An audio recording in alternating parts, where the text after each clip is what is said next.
Yes, ma'am. Okay. So let's continue with designing the PDA, but today we'll see one small problem when we design certain kind of problems, and what are the two solutions. I told you that non-determinism is a very powerful tool, right? So it allows us to design so many things. So non-determinism is powerful tool, but it has one disadvantage. The disadvantage is many times lot of computations are wasted.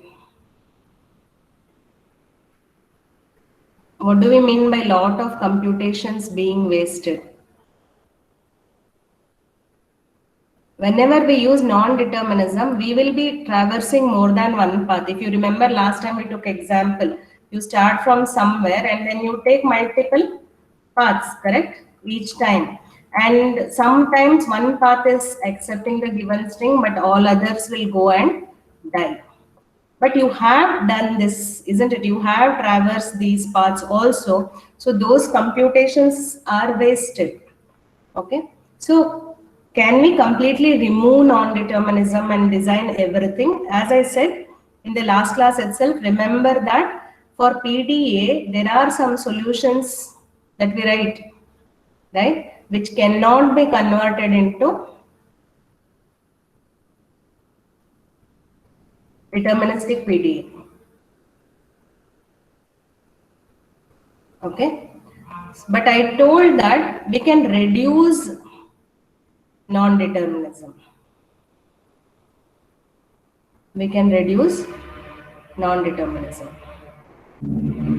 So let me take one example, okay, one question where I'll first design non-deterministic PDA. I'll tell you what could be the problem and how we can reduce the problem by introducing two new things that we haven't learned so far. Okay.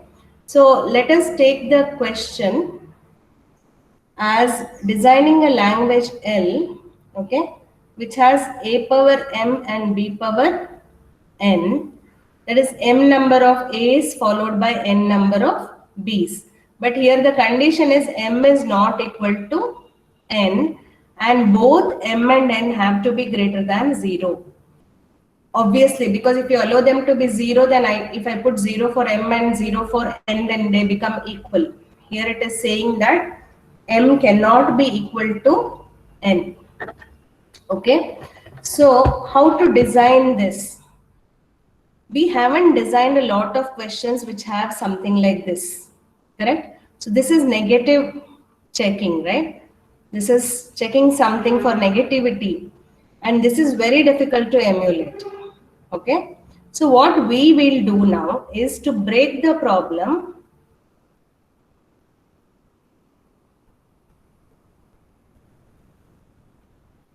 into two subparts.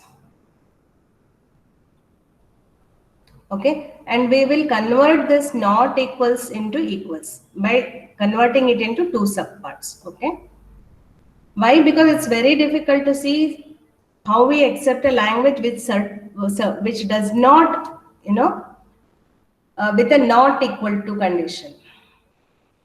All right. So how will we divide the problem into? Okay, first we'll do basically what is the meaning of this. The meaning of this is unequal number of a's and b's, correct? Unequal number of a's followed by b's.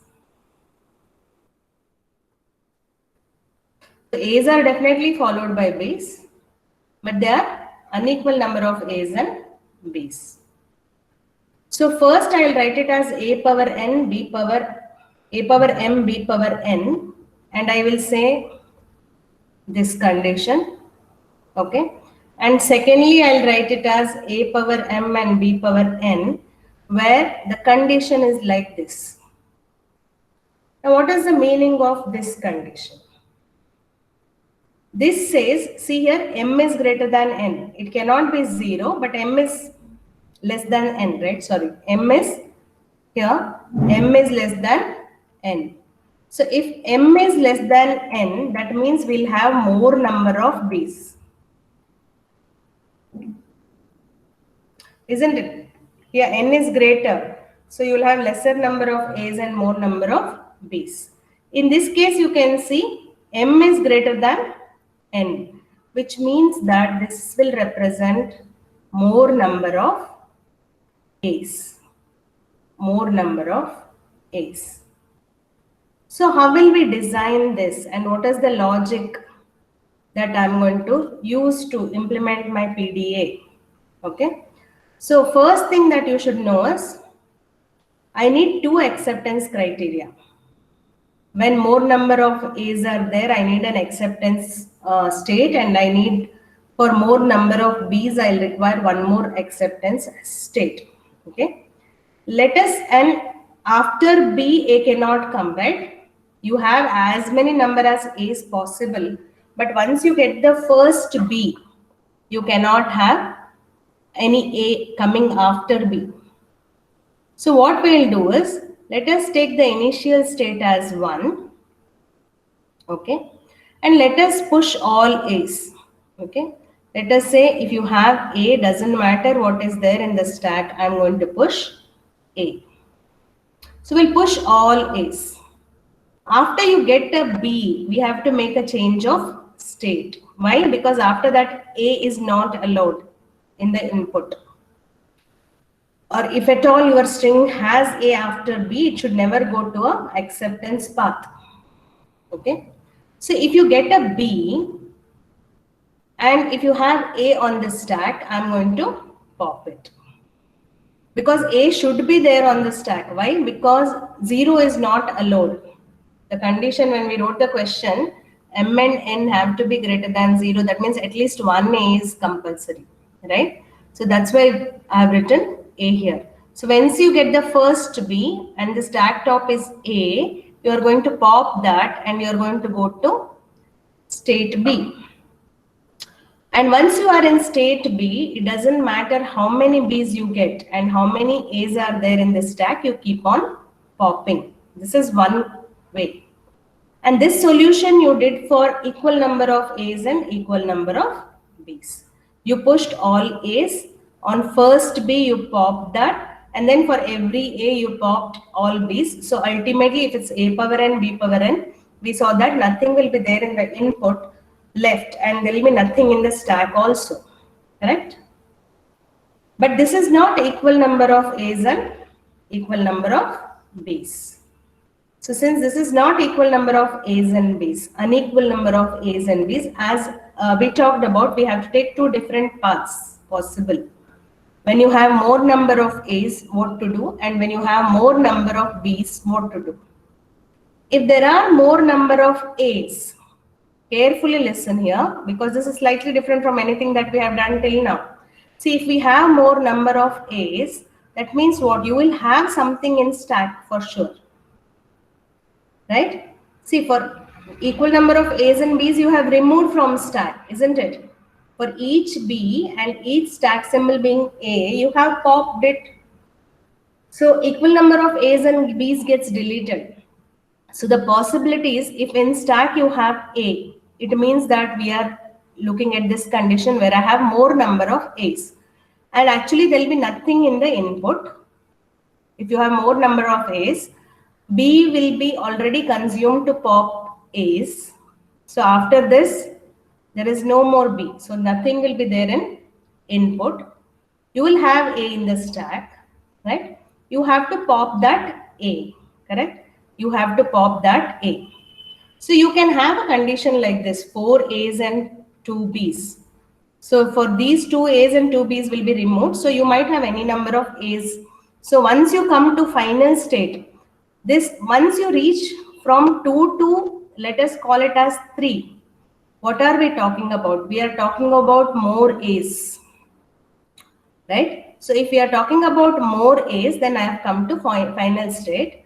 So ultimately, I have to pop everything, all A's from the stack.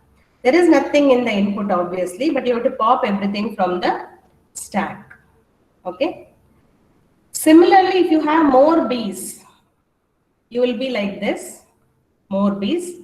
You would have, put 2 A's into stack, and for 2 B's, you would have popped 2 A's. So you are left with 2 B's. So where is it? This is in the input, correct? This is in the input. So if you are in this stage where you have popped equal number of A's for equal number of B's and you still have B's left. So there is still B left, but there is nothing in the stack, correct? But there is nothing in the stack. So we come to a stage called as 4.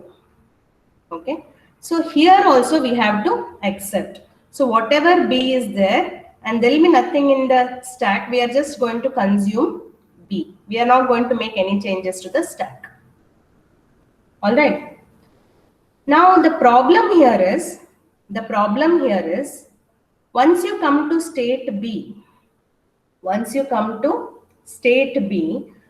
till now, there has been no way of specifying a move which can be taken when stack is empty. I'll repeat again. See, when you get B here, when you get B, you might take this path, you might take this path also, and you might take this path also. All the 3 paths can be taken. The reason why all the 3 paths can be taken is there is no way to specify a move which can be taken only if the stack is empty. For example, I should make this move only if stack is empty, right? Only if stack is empty. I should literally make this move only when stack is empty. But I'm not doing that. I'm making this also and this also, because for PDA so far, there is no way to know when stack is empty.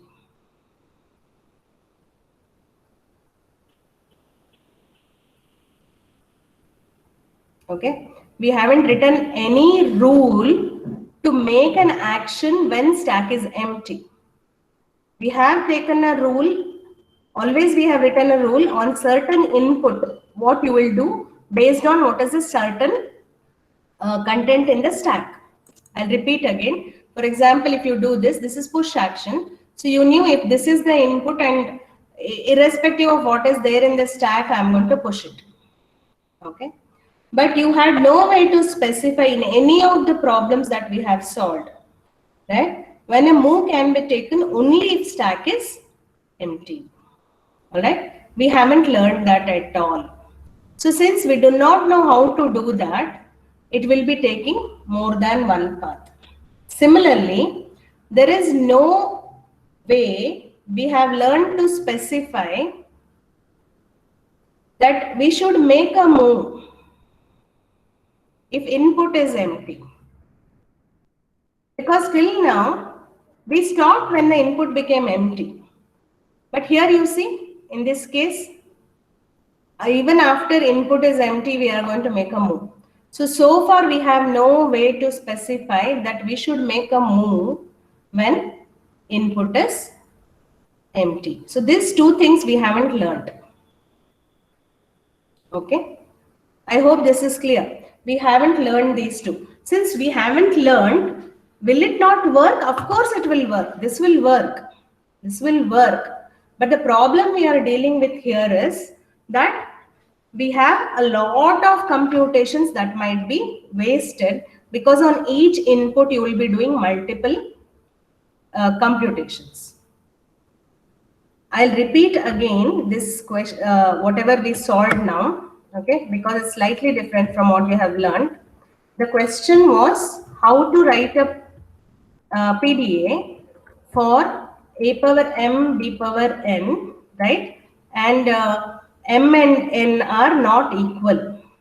Okay, m is not equal to n. M is not equal to n. That was the question. Okay.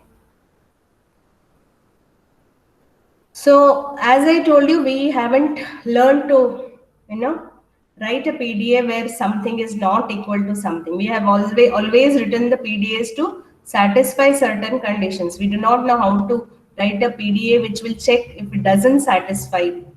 If it satisfies conditions like not equal to. Okay. So we divided this into 2 problems. One where m is greater than n. Of course, it cannot be 0. And another one is where n is greater than m. Of course, they cannot be 0. That's why we add it. If m is greater than n, that means number of a's are more.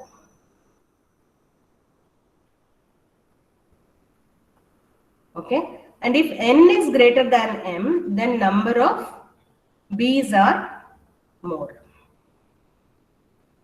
Right? I should accept if number of a's are more than b also, and I should accept if number of b's are more than a also. What I cannot accept is where a and b are equal. This should be rejected. This cannot be accepted. So what we decide to do is, anyway we know the logic for a power n, b power n.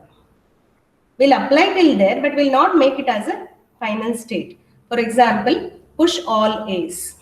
This is known for a power n, b power n. On getting first b, you make a transition, and we do this because after b, you cannot have a, right? And when you are in the second stage, for every b and stack symbol being a, we pop it. And we would have made this as final state if it was a power n, b power n. Now, all that we know is we have handled a power n and b power n. Okay, so we'll be left with something. For example, if I have this, right, I would have pushed 4 a's, out of which I would pop 2a to match with 2b's.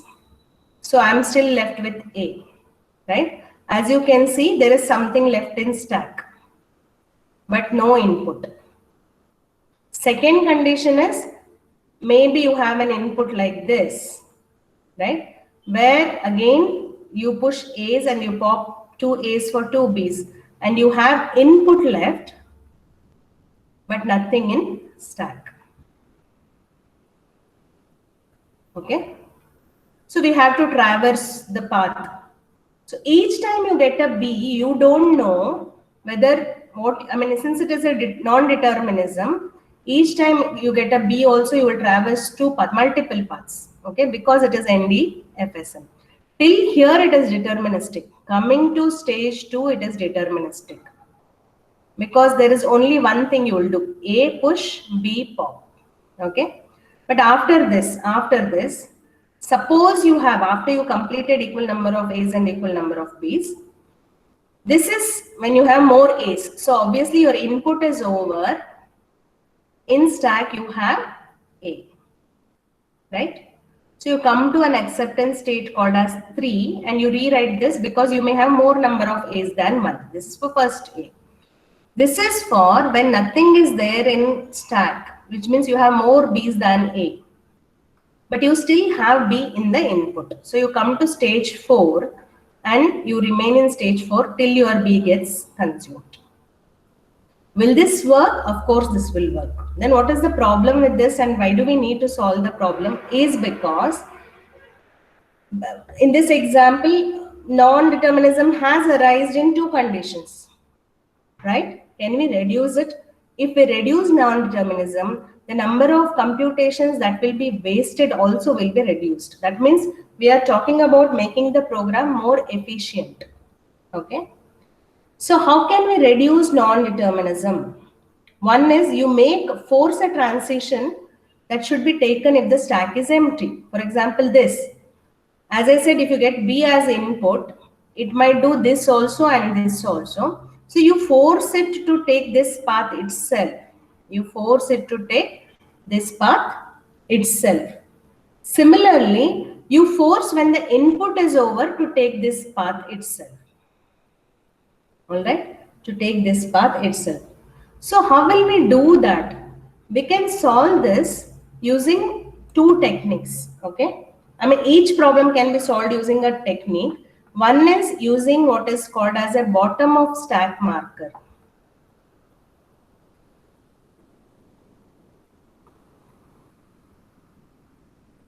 Since we do not know in PDA how to check whether the stack is empty, we will only initially push hash in the bottom of the stack. And if the content of the stack is hash, then we will know that it's the bottom of the stack. The second solution is to insert end of string marker.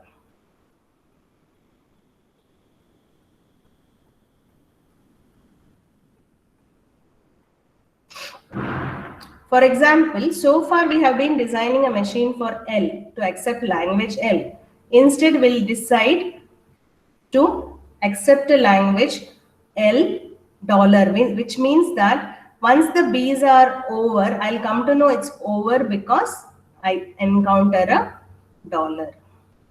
Okay. How to do this, we'll see in the next class. If anybody hasn't put the attendance, please put it. Okay. Because I'm running short of time.